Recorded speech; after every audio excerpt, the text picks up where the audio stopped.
Nandito ako ngayon sa backyard ko at ako'y naglilinis dahil padating na si bagyo, yung padating na O1 na bagyo. So, nandito ako ngayon sa backyard ko, puputol ako ng mga sanga ng mga nyog at maliliit pa itong mga nyog na ito kasi kung mabuwasan ng mga dahon ng nyog, siyempre hindi masyadong malakas yung resistensya ng hangin. Kaya ito, ngayon, puputol ako.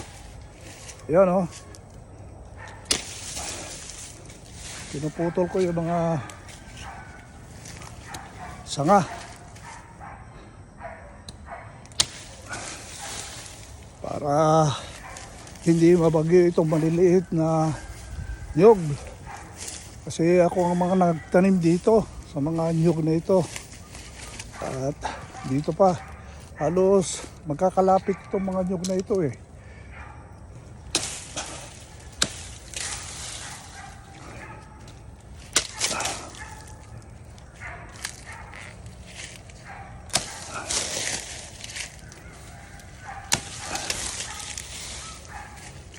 So walang masyadong resistensya yung yung hangin kung sakaling malakas ang hangin na dadaan dito, edi natanggalan ko na ng dahon.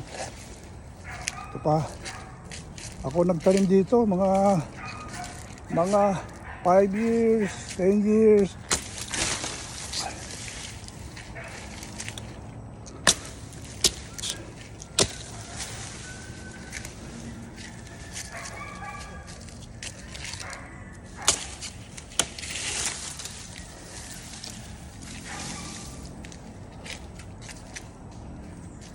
Nagdala pa nga ako sa Ilocos ng mga mga binhi ng nyog. Kahit pa paano, ito ang kontribusyon natin sa programa ng gobyerno na magtatanim ng mga milyon-milyon na mga nyog.